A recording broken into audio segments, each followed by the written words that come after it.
बोलिए बांके बिहारी लाल की जय। बोलिए कृष्ण कन्हैया लाल की जय। बोलिए राधे रानी सरकार की जय। वेद व्यास जी ने भागवत के महात्म्य में कुछ श्लोक लिखे। श्रीमद् भागवतम पुण्यम दृष्ट्वा नोतिष्ठते हि यः संवत्सरं तस्य पुण्यम विलयं याति पुत्रः। इसका अर्थ है कि जो परम पुण्यमय श्रीमद् भागवत शास्त्रों को देखकर अपने आसन में खड़ा होकर श्रीमद् भागवत को प्रणाम नहीं करता, उसके 1 वर्ष के पुण्य नष्ट हो जाते हैं।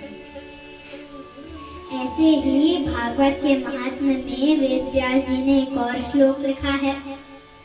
मत् कथा वाचिकं नित्यं मत् कथा श्रवणे रतं मत् कथा प्रीत मनसं नाहं त्यक्ष्यामि ते नरम्।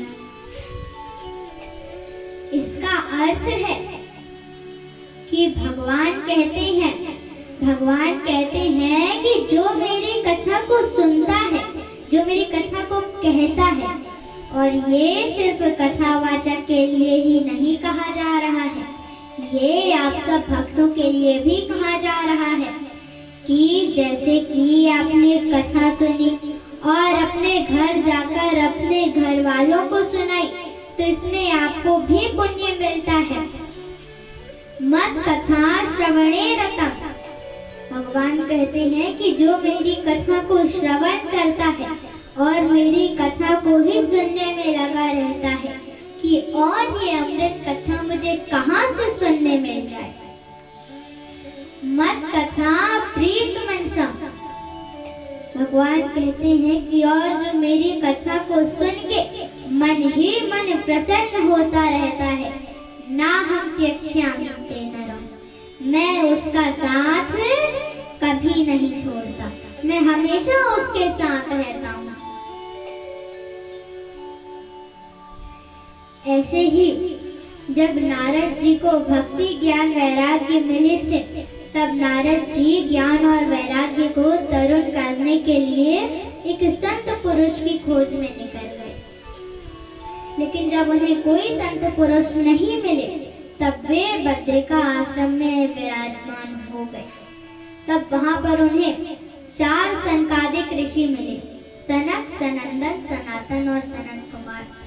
फिर वे सब गंगा तट के किनारे जाते हैं और फिर संत कुमार जी श्रीमद् भागवत कथा प्रारंभ करने से पहले नारद जी से कहते हैं, संत कुमार जी, दुर्लभ है विकथा लोके श्रीमद् भागवतोद्भवा कोटि जन्म समुत्थैन पुण्येन ऋतु लभ्यते।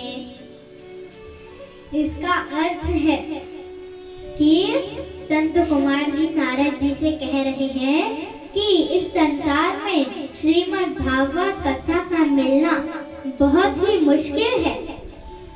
जब हमारे करोड़ों जन्म के पुण्य होते हैं, तभी हमें श्रीमद् भागवत कथा को सुनने का सौभाग्य मिलता है। और फिर जब भक्ति के दोनों पुत्र ज्ञान और वैराग्य तरुण हो जाते हैं, तब भक्ति खुशी के कारण नृत्य करने लगती है। भक्ति सुतो तो तरणो ग्रहित्वा प्रेमैक रूपा सहसा विराजित श्री कृष्ण गोविंद हरे मुरारे नाथेति नामानि मुहुर वदन्ति। भक्ति खुशी के कारण श्री कृष्ण गोविंद हरे मुरारे कह के नृत्य करने लगती है, भगवान की भक्ति में डूब जाती है। और ऐसे ही जब वेद व्यास जी को नारद जी ने उदास बैठा पाया, तब नारद जी ने अपने पुनर्जन्म की कथा सुनाई।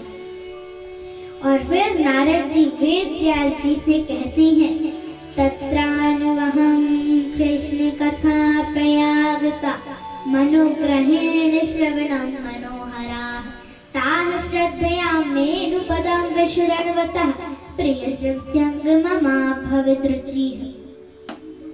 कहते हैं कि प्यारे व्यास जी, मैं पिछले जन्म में एक दासी का पुत्र था और मेरी माँ ब्राह्मणों के घर सेवा कार्य करने जाती थी। तो हर वर्षा ऋतु में वन से कुछ ऋषि मुनीश्वर एक ब्राह्मण के घर आते थे। तो मेरी माँ उन ब्राह्मण के घर मुझे छोड़ दिया करती थी और फिर बाकी ब्राह्मणों के घर सेवा कार्य करने चली जाती थी। तो मैं उनके कार्य कर देता, जो वो कहते, जहाँ बैठते वो जगह मैं साफ कर देता। और जब वे भगवान की भक्ति करते, जब वे भगवान की कथा कहते, तब मुझे बड़ा आनंद आता। मुझे कुछ समझ में तो नहीं आता था, लेकिन आनंद बड़ा आता था। उनके हर एक पद को ध्यान पूर्वक सुनते सुनते, भक्ति पूर्वक सुनते सुनते मेरे मन में भक्ति उत्पन्न हो गई। और ऐसे ही जब राजा परीक्षित को श्रृंगी ऋषि से श्राप मिला था, तब राजा परीक्षित अपने पुत्र को सारा राजपाट सौंपकर गंगा तट के किनारे आ गए थे। वहां पर सारे ही ऋषि मुनीश्वर उपस्थित थे। फिर राजा परीक्षित ने अपना हाल उन सारे ऋषि मुनीश्वरों को सुनाया। फिर उतने में सुखदेव जी का आगमन हुआ। तो सुखदेव जी के आगमन में उनका अच्छे से स्वागत सत्कार किया, पुष्प वर्षा की और दंडवत प्रणाम करके उन्हें सबसे उच्च स्थान दिया गया। और तब राजा परीक्षित सुखदेव जी से कहते हैं, अन्यथा ते व्यक्तिगते दर्शनम नह कथानृणाम नितरां ह्रियमाणानां संसितस्य वनीयसः। कहते हैं कि अगर भगवान कृष्ण की हम पे कृपा न होती तो हमें आप जैसे सिद्ध पुरुष के दर्शन न होते। ये हमारे लिए बड़े ही सौभाग्य की बात है कि आप जैसे सिद्ध पुरुष के हमें दर्शन हुए हैं। हमारी तरफ से आपको प्रणाम है भगवान। बोलिए बांके बिहारी लाल